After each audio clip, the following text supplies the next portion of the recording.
Olá pessoal, tudo bem? Sou a engenheira Aline Guasti, estou sócia e CEO do Escritório de Projetos Estruturais da M Consult Engenharia. E o que é a M Consult Engenharia?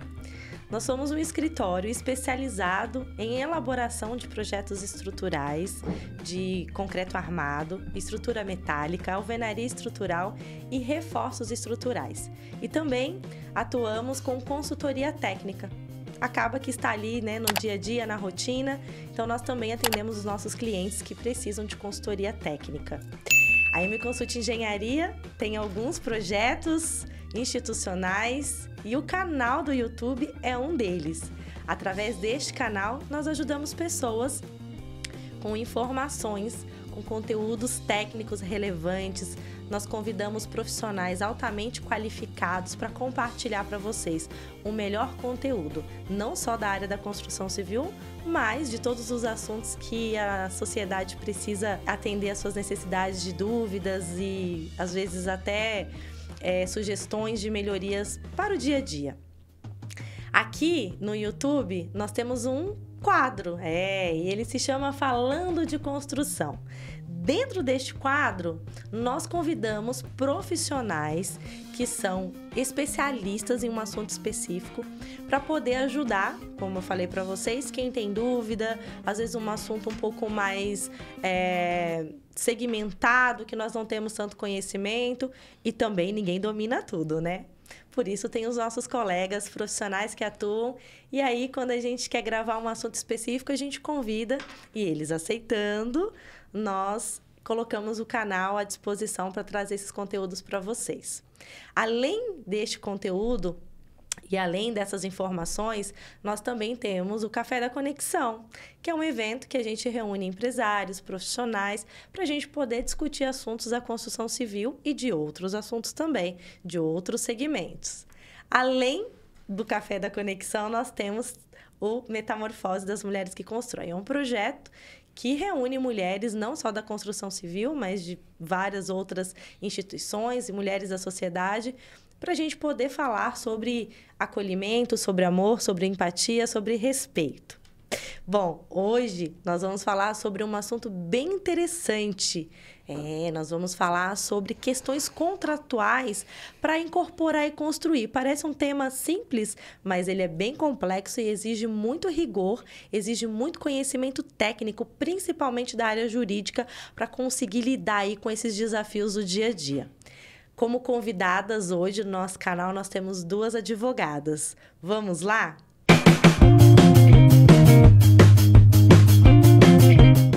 Como convidadas do quadro Falando de Construção hoje, nós temos duas advogadas e nós vamos falar sobre desafios contratuais para incorporar, para construir, como que pode melhorar tudo isso dentro dos processos das organizações e também dos clientes, quando são pessoas físicas que têm um imóvel, quer vender esse terreno, não sabe como fazer. E para isso, as nossas convidadas já estão aqui e agora eu quero apresentá-las para vocês. Começando pela doutora Clarissa, é advogada, tem escritório em Americana.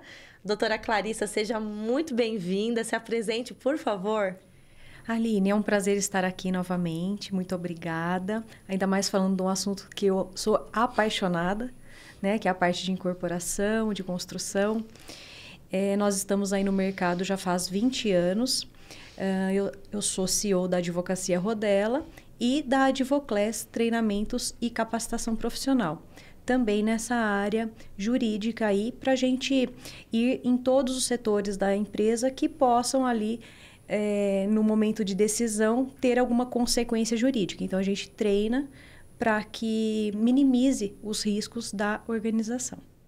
Agora, a doutora Érica, seja muito bem-vinda. A doutora Érica também é advogada, atua com imobiliário. Se apresente, doutora Érica, por favor. Obrigada, Aline, mais uma vez por estar aqui, pelo convite, por compor o quadro hoje. Meu nome é Érica Menezes, sou advogada, sócia do escritório Ribeiro de Menezes Advocacia. Atuamos há quase 20 anos também no setor imobiliário, atendendo, fazendo a gestão e assessoria jurídica e imobiliária para pessoa física e para pessoa jurídica também, seja extrajudicial, parte contratual, parte contenciosa, e é um prazer poder contribuir hoje de novo com esse assunto tão importante. Sejam muito bem-vindas. Para quem não sabe, eu gosto de contar essa história. As duas doutoras que estão aqui na minha frente, já agradeço, né, por vocês estarem aqui mais uma vez disponibilizando tanto conhecimento em prol daquilo que nós acreditamos, construir uma sociedade melhor, mais madura, mais informada. Ambas já recepcionaram, já foram anfitriãs, né, parceiras do outro projeto da M Consult Engenharia, que é o Café da Conexão. A doutora Clarissa, primeiro, né, abriu as portas para que esse projeto fosse lançado ao mundo, né, e já está aí. Depois a doutora Érica sediou a 3ª edição e nós entregamos 5 edições desse projeto incrível. Uau, né? Passar rápido. Então, quero agradecer mais uma vez, porque vocês acreditaram, né? E realmente é muito gostoso. Eu acredito que dá essa sensação para vocês, de verem um filhinho nascendo, engatinhando e ir embora, né? E obrigada, não só pelo Café da Conexão, mas também por estarem aqui sempre compartilhando tanto conhecimento conosco. Vocês são muito gentis e generosas, porque nos dias tão corridos, né? A gente vive tanta intensidade, tanta coisa. Parar para gravar é um desafio, ainda mais vindo de Americana, dá o quê? 2 horas, 2 horas e meia, né? Se pegar trânsito, é isso mesmo. Ainda mais hoje, que está um dia de chuva, né? Com certeza. Demora um pouquinho. Mas vale a pena. Vale a pena. E hoje nós vamos falar sobre um assunto muito interessante, né, doutora Érica? Isso. Desafios contratuais para incorporar e construir. E propositalmente, coloquei hoje aqui uma de cada lado da mesa, que a gente chama. Vamos lá. Uma está mais voltada para o cliente, Sim. A que faz ali o acompanhamento, e a outra atua mais com a questão imobiliária voltada para o incorporador e para o construtor. Doutora Érica, é um segmento difícil de atuar? É um segmento fácil? Como que é hoje lidar com esses desafios? Como está o panorama do nosso segmento em relação às questões contratuais para se vender um terreno, ou às vezes não é um terreno, é uma propriedade que tem casas, tem galpões, e aí herda-se de família, de geração em geração. Aí alguém tem que ir atrás de uma incorporadora. O que vai fazer com uma área, às vezes, tão grande? É isso. Como que tá esse cenário? Conta para nós. Vamos lá. O setor, ele é muito especializado, né? Eu entendo que todas as demandas que envolvem qualquer tipo de contrato, né, relacionados a incorporações e construções, não podem ser tratados por pessoas que não são especialistas na área, né? Cada contrato, cada gestão da negociação envolvem algumas peculiaridades que é muito necessário ter algumas atenções especiais, específicas no caso. O panorama para 2024 nos parece muito otimista para o mercado imobiliário, né? Os números que a gente traz aqui hoje são incentivadores, né, no mercado e no segmento, né? A gente tem uma projeção aí de PIB para 2%, a gente tem as grandes construções atuando também com collabs no mercado de luxo, né? Então, os procedimentos, os investimentos de alto padrão e as collabs das engenharias com as marcas de luxo vieram para ficar e prometem muitos segmentos daqui por diante no próximo ano. As modificações do programa Minha Casa Minha Vida também vão trazer grandes impactos. Então, a gente tem um cenário, um panorama bem otimista para o próximo ano. Que bom, né, doutora Clarissa? Que ótimo. Doutora Clarissa, e do lado da incorporadora e da construtora?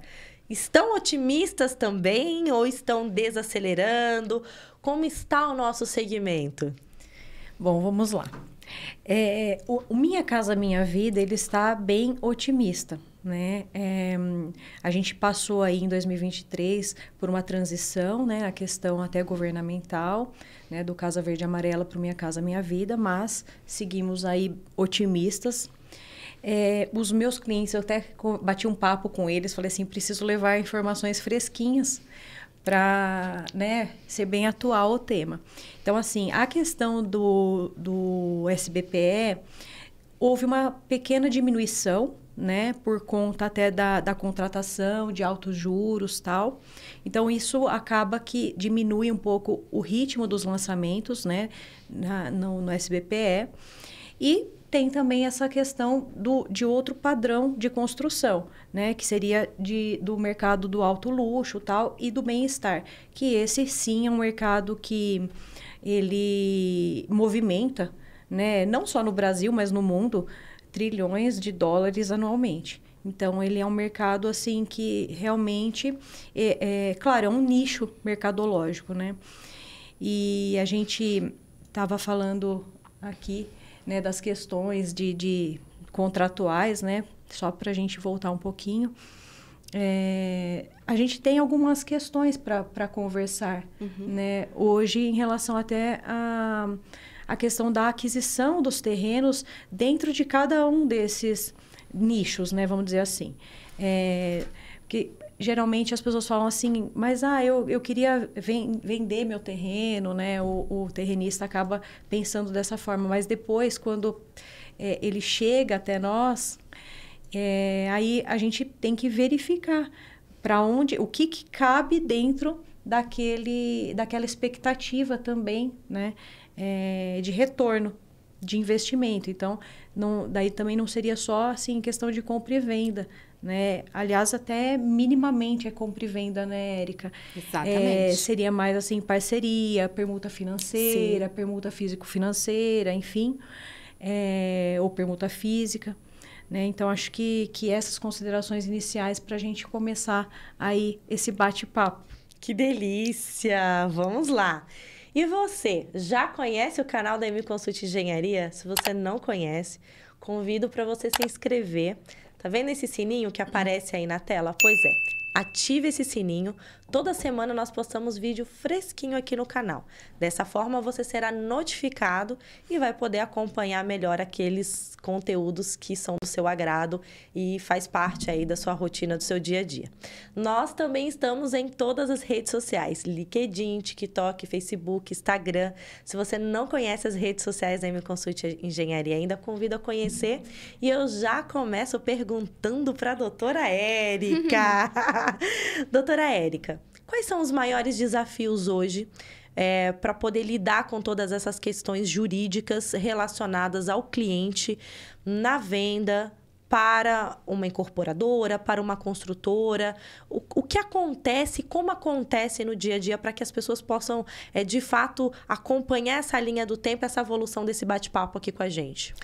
Olha, Aline, são muitos desafios que a gente encontra tanto na fase de negociação, na fase contratual, na fase operacional, no gap de tempo que a gente tem aí entre as condições resolutivas serem preenchidas. Todo contrato aí com incorporadora, na grande maioria das vezes, eu diria que 90% das vezes, a gente tem condições resolutivas para serem preenchidas, né? Então, se a gente fizer um comparativo entre a expectativa do cliente que está ali negociando com uma grande empresa, com uma incorporadora, e as dores que ele encontra logo depois, muitas vezes isso não está bem alinhado. Muitas vezes as expectativas decorrem da seguinte forma: eu vou negociar hoje, daqui um tempinho, daqui uns dias, talvez 2 semanas, eu já esteja aqui com o dinheiro na conta. Afinal, é uma construtora, tem muitos valores ali disponíveis para a gente quitar isso rápido. E não é bem assim. Tipo, ganhei na loteria, vou lá, já saquei na caixa e sai com o dinheiro.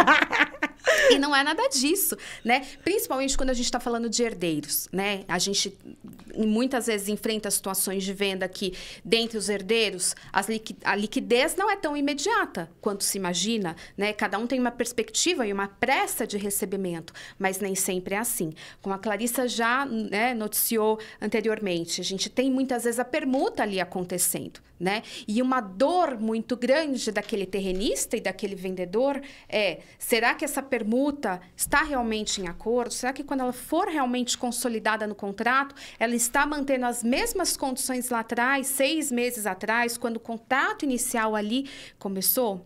A gente nota, na grande maioria dos casos, que a comunicação não é assertiva, não é objetiva. Seja por intermédio de corretores, que às vezes lhe faltam informações, né? Ou, de repente, até conhecimento técnico para aprofundar um pouquinho mais nas questões negociais, que tem muitas variáveis. Então, nisso tudo, a gente enfrenta aqui grandes desafios. Por isso, a importância de frisar uma comunicação muito objetiva nessa fase negocial. Doutora Clarissa, a batata quente caiu no seu colo. Tá bom o papo aqui, né? Assunto excelente para abordar aqui dentro do canal. Doutora Clarissa, o contato inicial através de quem está vendendo, né? Eu não sei como vocês chamam, não podem me ensinar a pronúncia correta, terrenista, enfim. Eu acho que vale a pena até ensinar para que não só eu, mas todos aprendam a como lidar com os termos corretos dentro do nosso segmento para a parte imobiliária. Às vezes a gente está tão focado só em levantar o prédio que a gente acaba deixando passar despercebido a forma correta, né, de se pronunciar e se tratar dos assuntos. Quando você está dentro de uma incorporadora, de uma construtora, nesse caso é uma incorporadora que vai incorporar. A construtora provavelmente ou vai ser uma terceira subcontratada, ou às vezes é uma incorporadora que já constrói também, mas acredito que aí entra o CNPJ como incorporadora. Como que funciona? Essa incorporadora tem uma equipe que vai atrás dos terrenos ou tem já uma abertura de um corretor para que venha até vocês essas demandas? Como funciona isso? Conta para nós. Então, funciona assim, Aline. Existe um approach entre a incorporadora e os corretores ali da cidade, né? Ou, às vezes, os corretores sabem que aquela construtora, incorporadora, ela lida com outros mercados também, né? Até porque pelo site ali daria para saber. E aí vem, sim, uma verificação interna multidisciplinar, né? Para verificar se realmente aquele terreno ele é interessante, né? Se numa questão, assim, de pré-viabilidade até do projeto, né? Porque primeiro, o que a gente precisa saber quando chega um terreno até nós?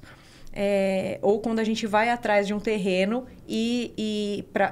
o que torna esse terreno interessante, né? Primeiro, a questão de zoneamento, né? Para ver o que pode ser feito ali.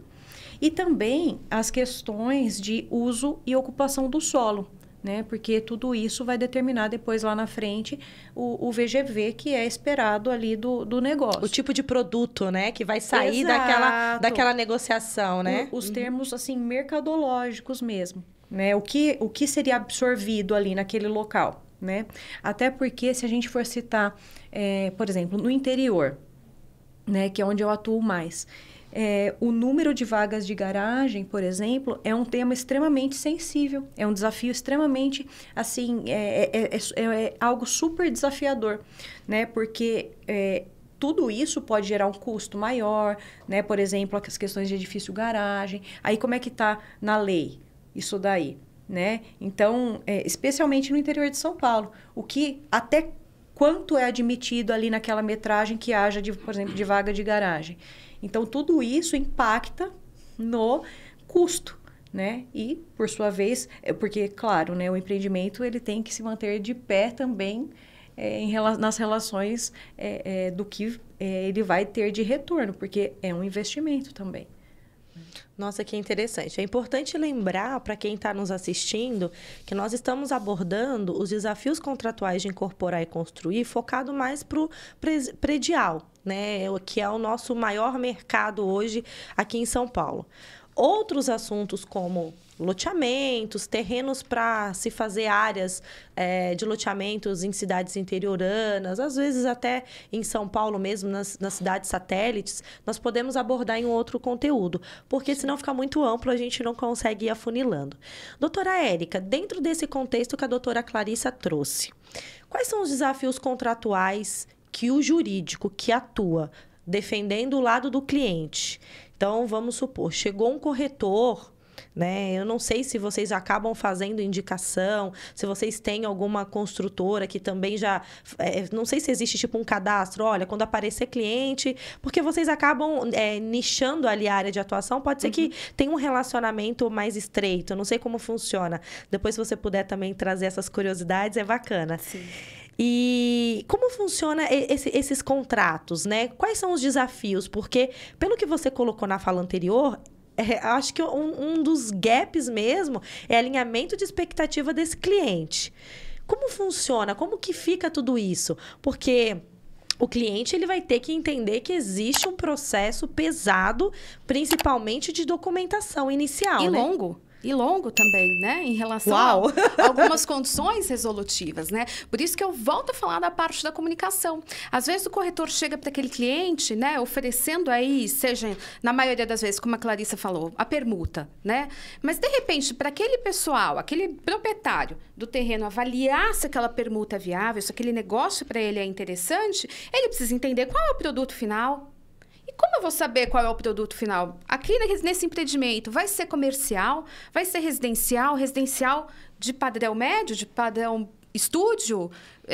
Para poder viabilizar o negócio. De repente, essa oferta final, e a gente fica aqui num ciclo vicioso, né? Que não consegue avançar nesse sentido. E aí temos que avançar de alguma forma. E essas situações ficam aqui em aberto. A gente tem, de novo, a parte da comunicação, a parte das propostas, principalmente, que deixam muitas vezes a desejar, no sentido de ser um pouquinho mais específicas em relação à finalização do projeto.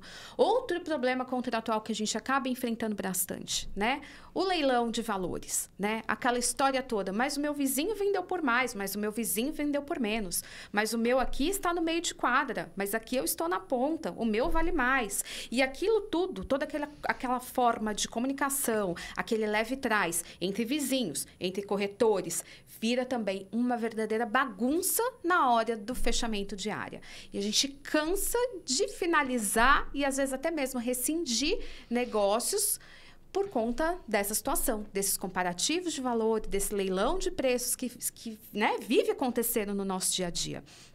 Então, existem alguns instrumentos que a gente pode colocar aqui, que tanto as construtoras quanto os vendedores poderiam se valer, por exemplo, de um NDA para a gente sinalizar um certo bloqueio em relação à comunicação daquele valor, né? Uma proibição de divulgar valores nesse sentido, para que essa informação não se espalhe e acabe não comprometendo o negócio. Isso pode ser feito? Pode ser feito. É legal? Sim, é um termo de ajuste de conduta, né? Que pode ser feito ali de forma que um não possa validar com o outro, ou com o vizinho, ou até mesmo com corretores, porque muitas vezes também a gente acaba tendo um leilão de corretores, né? Eles correm até entre eles para fazer fechamento de área, né? E vira uma verdadeira baderna.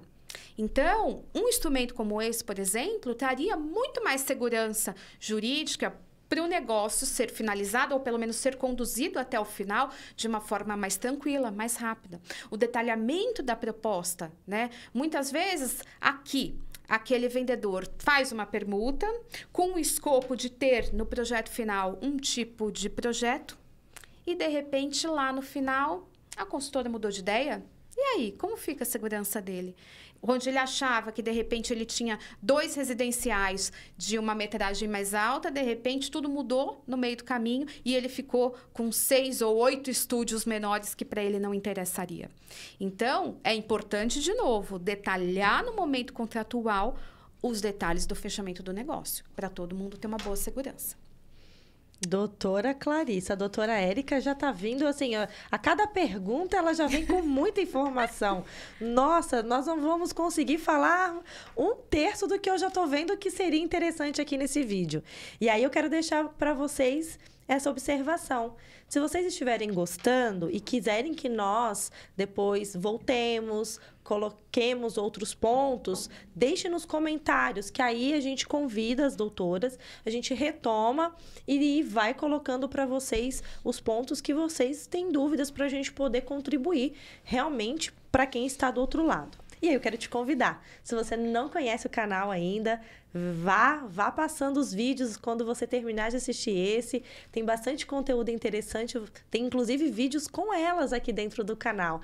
Vídeos que nós gravamos com outros convidados. É bem interessante, vale a pena. E se inscreva, se você ainda não é inscrito, se inscreva agora e compartilhe este vídeo com o máximo de pessoas que você puder. Se você estiver inserido em alguns grupos, principalmente de imobiliário, da área da construção civil, compartilhe este vídeo, porque eu tenho certeza que vai ajudar bastante.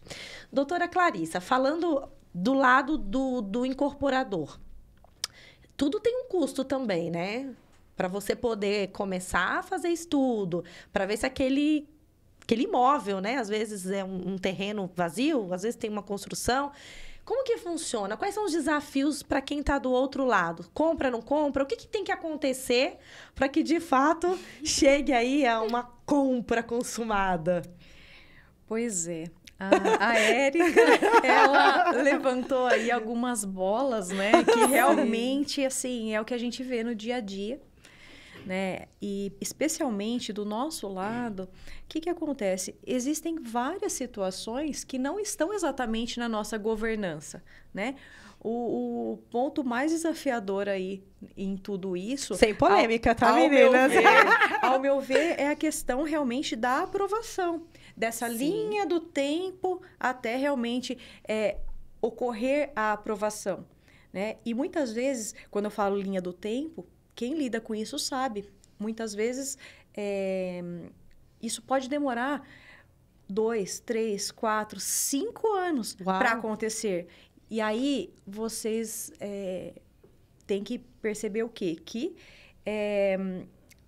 como já passou todo esse tempo, o mercado também muitas vezes já mudou, certo? Então, isso é algo extremamente desafiador, que pode gerar um desconforto em relação até à expectativa do terrenista, né, do dono do terreno. E eu levantaria também algumas outras questões que são desafiadoras, que seriam ali na fase contratual, né, que é o que a gente está falando mais agora hoje, que seria aí a questão das garantias, né? Então, assim, porque o que acontece? As garantias reais, elas são caras e difíceis de serem, né, implementadas. Aí tem a questão dos seguros ali, que não são tão atraentes para o terrenista também. Ele não se sente tão confortável também com aqueles seguros. E aí, claro, hoje a gente tem algumas outras soluções, né, que tem ali a própria conta gráfica, né, a holdback, que retém parte do preço para indenização, se for o caso. Tem também uma outra conta, que seria a conta garantia, né, a escrow account, só que essa conta ela já também tem um valor alto aí para manutenção. Então, assim, por isso que, como a Érica já falou, tudo tem que ser visto naquela peculiaridade daquele caso que está sendo negociado. O que vale a pena e o que não vale a pena. Não há, assim, uma receita de bolo que sempre vai dar certo. Não. Tem as particularidades que precisam ser verificadas em cada operação. Uau, doutora, eu tô só cheia do uau hoje, né? Não sei se vocês perceberam, porque cada informação, cada fala de vocês tem riqueza de detalhes que nós poderíamos esboçar muito aqui, trazer muito conhecimento através dessas falas. Mas falando em relação a documento mesmo, papel, né? Papel. Doutora Érica, quais são os principais documentos hoje? Quais são o que não pode deixar de ter, para que a gente comece esse diálogo entre Clarissa e Érica? Sim. O que precisa ter, de fato? Chegou uma pessoa, vamos supor, eu herdei uma herança e eu tenho ali, eu quero fazer a venda desse terreno. Eu quero construir. Quais são os documentos que você vai falar? Você tem isso, você tem aquilo? Por onde começar? Então, acho que o primeiro ponto, né, é buscar um profissional especializado, porque eu acredito que entender a regularidade do imóvel também é um ponto crucial para que essa venda flua de uma forma saudável ou de uma forma com alguns senões, né, pela frente. Porque se eu tenho regularizações que são sanáveis, até que ponto são sanáveis? Se eu tenho inventário pendente, quanto tempo isso vai fluir? Tem menor envolvido? Não tem? É uma partilha amigável dentro do possível? Os herdeiros ali estão de acordo com a venda? Então, acho que o primeiro ponto, vamos entender o seu cenário. O seu imóvel está regular? O seu imóvel está passível de fazer uma regularização de forma que torne atraente para a incorporadora fazer e compor a área? Porque, de repente, a gente tem ali também algumas questões que são momentaneamente inviáveis. De repente, eu tenho uma contaminação que eu vou demandar algum tempo, né, para resolver, ou outras questões, de repente, só de regularização documental. Eu acho que esse é o primeiro ponto, né? Primeiro, entender tudo isso. Segundo, tentar entender a idoneidade da construtora, né? Eu acho que o mínimo de buscas aqui possível para a gente poder entender se estamos lidando aqui com aventureiros, né, do mercado, ou com consultoras que são sérias, né, enfim, que atuam na área aí de uma forma já regular. E vocês fazem essa pesquisa? Sim. A saúde dessa incorporadora, para verificar se tem condições de seguir? Exatamente, né? A parte contratual também, volto a bater nessa tecla, né? Da comunicação, da proposta ser exatamente assertiva. Porque, num primeiro momento, a gente não vai firmar o contrato de compra e venda. Num primeiro momento, vai se firmar o pré-contrato, né? Essa proposta que é ali efetuada vai se transformar num contrato prévio, onde vai ser elencados ali algumas questões resolutivas, como a Clarissa já falou, tem muito plano envolvido, né? Tem a lei do plano diretor aqui aqui em São Paulo, por exemplo, toda aqui em andamento, em votação, muitas em mudança discussões que vem pela frente, que a gente não sabe como vai ficar essas formações diárias aqui que estão em andamento agora. É uma corrida contra o tempo, né? Então, além de tudo isso, os prazos, a forma de pagamento, esses pequenos detalhes, essas questões compuseram realmente, né, de acordo com o contrato final. Um exemplo muito bobo, muito prático. Aquela permuta de área final, né, de unidades, então, no empreendimento. A área comum, ela vai vir realmente decorada, como o corretor falou de boca ali para você numa negociação? Isso está lá no contrato? Isso é importante verificar também. De repente, esse é um aporte que vai fazer você ter um gasto lá na frente. E se você não verifica ali naquele momento, lá na frente o seu gasto vai vir. Então, esses pequenos detalhes contratuais são essenciais nessa fase de negociação. Doutora Clarissa, pelo que eu estou entendendo aqui pela fala da doutora Érica, muito se fala em permuta e pouco em dinheiro em espécie. Quais são as documentações para que uma incorporadora, de fato, comece a fazer um estudo de viabilidade, porque isso é suprido por dentro da própria organização. Ela paga por isso, e pode ser que não feche e ela fique com esse ônus, né? O que vocês avaliam inicialmente? Talvez tenha alguém assistindo o nosso vídeo, né, aqui no canal e quer vender um terreno, não sabe por onde começar. E aí vocês falam, se não tiver esse documento, a gente nem vai investir tempo, porque tempo hoje, em qualquer lugar, é muito dinheiro, né? Com certeza, Aline. Nós sempre buscamos aí fazer uma due diligence imobiliária bastante completa, né? Então, não só em relação a essa parte documental do imóvel em si, mas também, claro, ali dos proprietários, né? Dos terrenistas. Quando há, claro, a questão de herdeiros, tal, aí são mais pessoas, ou vamos supor que esses herdeiros têm outras empresas também em nome deles, também tem que fazer para ver se não houve algum problema ali nessas outras empresas que possam respingar nesse imóvel, né? Nessa propriedade. E também tem uma questão assim que é bem penosa, vamos dizer assim, que é da parte ambiental, que muitas vezes pode ali acontecer uma responsabilização posterior, né, até do adquirente, né, do terreno, ou de quem estiver lá na matrícula constando como proprietário, né? Por exemplo, se houver a constituição de uma SPE, ela que seria responsável daí, se tiver algum problema ali, algum incidente em relação ao meio ambiente, né? Então, cada incidente acompanha o bem, acompanha o imóvel, a propriedade. Então,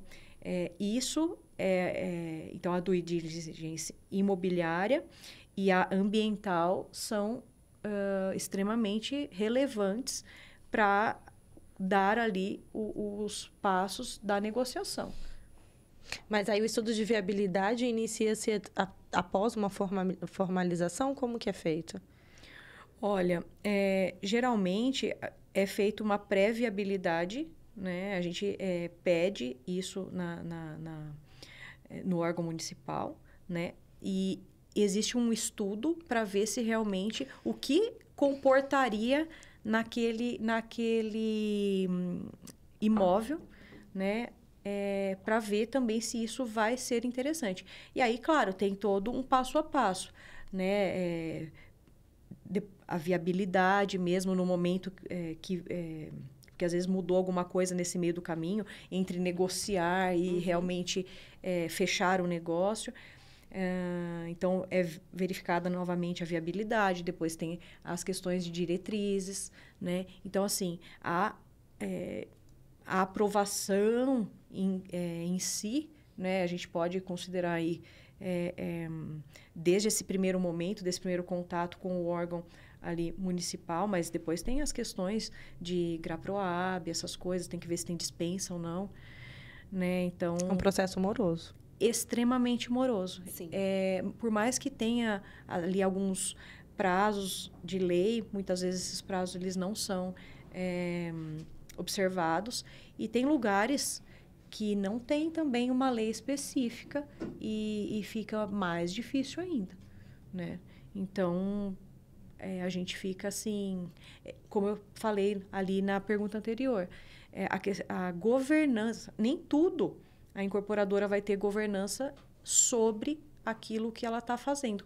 Por isso que é tão importante para nós, do nosso lado, nós termos eu diria, as cláusulas de saída, né, do negócio. Porque muitas vezes o negócio ele se torna inviável. Realmente. Nossa! Falamos juntas! Doutora Élica, teve um ponto na sua fala que me chamou muito a atenção sobre a questão dos corretores. Eu vi que você falou com bastante ênfase sobre isso, e o objetivo aqui no nosso canal não é causar nenhum tipo de desconforto e polêmica. Sim. Mas como funciona essa relação comercial com corretores? Existe um valor fixo para comissão? Quem que paga? Como que funciona tudo isso? Comissão é um assunto muito especial também nesse momento aqui de incorporação. Então, como regra geral, quem contrata é que paga, né, os serviços, então, da corretagem. Então, na maioria das vezes, quem está vendendo.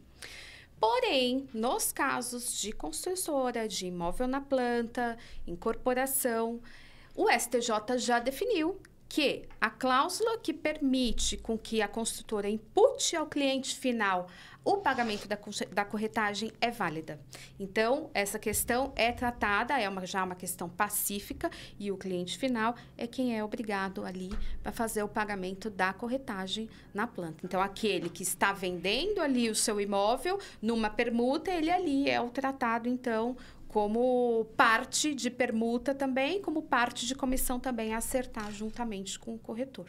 Mas é legal fazer só permuta para pagamento do corretor ou só dinheiro? Existe um valor tabelado, olha, uma comissão, uma porcentagem? Existe uma segurança para o corretor, doutora Clarissa? Ajuda nesses itens, por favor.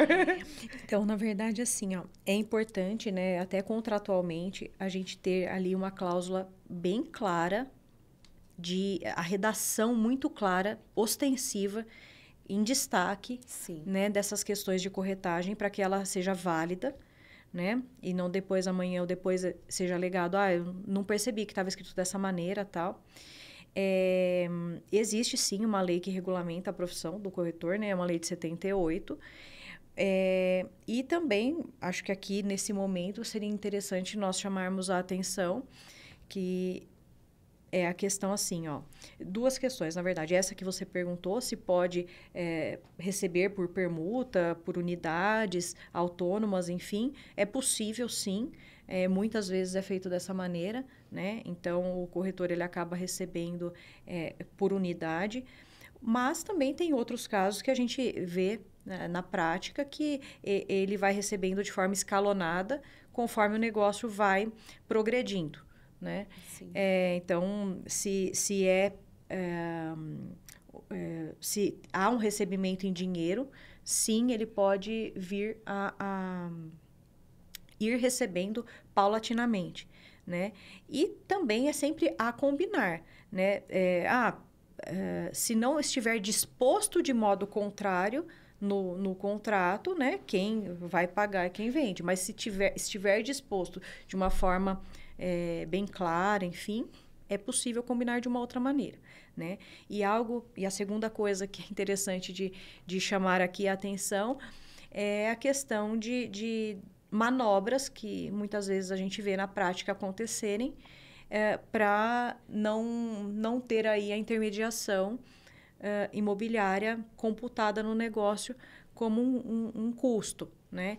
Então, tem... Como um corretor interno dentro das organizações? Sim, pode ser. Gasparzinho, poderíamos dizer? Né? Pode ser, pode ser. Sem causar polêmica. Sim, esse assunto da corretagem, assim, com certeza é um assunto pro próximo merece vídeo. Um vídeo próprio, só para falar sobre esse assunto. Merece. Mas, assim, aqui em linhas gerais, né, tem o Código Civil, ele regulamenta a questão da exclusividade do corretor, se há um termo de exclusividade, ainda que ele não venha a participar do negócio ali, ele terá direito de recebimento, né, se houver esse termo. Então, ele tem que tomar cuidado também ali com como ele está fazendo a negociação e não simplesmente na confiança, né, no fio do bigode.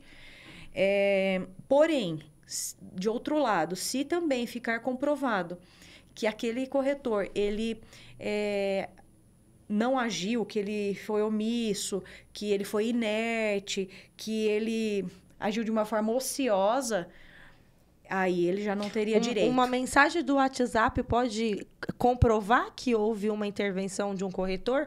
Não tem um contrato, mas ele tem mensagens intermediando, olha, marcando reuniões, fazendo a ponte direta. Isso pode caracterizar um vínculo para ele poder ter direito? Olha... Ou ele é polêmico o assunto, né? Polêmico. É polêmico. Ainda mais por envolver mensagens de aplicativo, porque também a gente enfrenta aqui outra discussão sobre a validade dos prints de mensagem. Então, é importante só fazer uma pequena observação. Existe fake news já de montagem de mensagem? Muito. É o que mais tem. No judiciário é o que mais tem. Por isso que existem empresas específicas que fazem a validação da criptografia da mensagem. Desta forma, a mensagem pode ser admitida como prova na esfera judicial. Mas ela precisa estar provada. Tem empresas aí que fazem essa verificação. Ou também, se você quiser, você pode fazer uma ata notarial em cartório. O problema é que ela tem um custo um pouco maior, né? Para esse tipo de prova. Mas existem essas duas modalidades para que uma mensagem seja, então, aí considerada como prova. E, obviamente, acho que também tudo depende do contexto, né? Respondendo aí no seu exemplo, do contexto, da mensagem, do time que ela, né, aconteceu versus a negociação. Mas ela pode ser considerada, sim.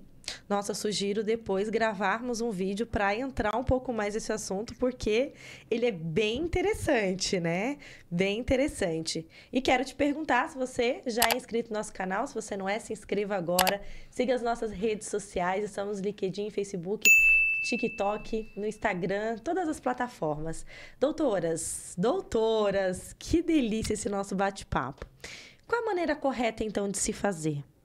Como tem que se fazer? Se vocês pudessem deixar aqui resumidamente, com a experiência de vocês, né, com toda a trajetória que vocês têm atuando nesse segmento imobiliário, como deve ser a tratativa correta, doutora Érica, para que tenha menos dores possível dentro desse caminho aí? E depois a doutora Clarissa, por favor, finaliza. Eu acho que o primeiro ponto, como eu já disse algumas vezes, né, procurar um profissional especialista no assunto para poder assessorar esse terrenista, esse vendedor ou esse herdeiro, né, nesse momento aí de negociação. É importante ter em mente que não é porque o contrato está vindo da incorporadora, de uma grande construtora, que ele é engessado e que não é passível de alterações. Claro que o escopo principal dele, normalmente a grande maioria das regras não serão modificadas, mas existem pontos ali importantes que cabem uma discussão, até porque a gente não pode simplesmente só acatar um contrato aqui desse lado e dizer amém para tudo, não é bem por aí. Então, eu diria que, além de tudo isso, validar a regularização do imóvel, né? Ter a certeza de que não tem arestas soltas, né? Para que isso componha, de repente, uma redução no preço final do negócio. Colocar, então, a pessoa especialista desde a parte da proposta, a parte do pré-contrato, a parte das condições resolutivas, até a operacionalização do contrato final. Eu acho que, definindo isso, verificar essas promessas, prazos e principalmente formas de pagamento, eu acho que na grande maioria das vezes esse vendedor vai estar bem protegido em relação à condução e fechamento desse contrato. E você, doutora Clarissa, quais são as suas considerações, as suas dicas? Afinal, essas dicas embasadas em tantas experiências vale ouro, né? Então, fechando aqui, eu concordo com a Érica, né, em relação às questões aí de uma amarração bem formada aí do negócio em si. Lembrando que cada caso é um caso, cada caso tem a sua peculiaridade, a sua particularidade. Essa operação ela tem que ser vista de vários ângulos ali. O negocial é um deles, né? E fazer realmente uma estruturação do negócio atendendo essas particularidades, até porque do nosso lado a incorporadora ela tem o risco do negócio, certo? Então ela tem que prestar bastante atenção nas cláusulas contratuais em relação, especialmente, às questões de aprovação e prazos de aprovação, né? E depois nas questões de pagamento, seja em dinheiro ou não, seja em unidades, enfim, ou misto.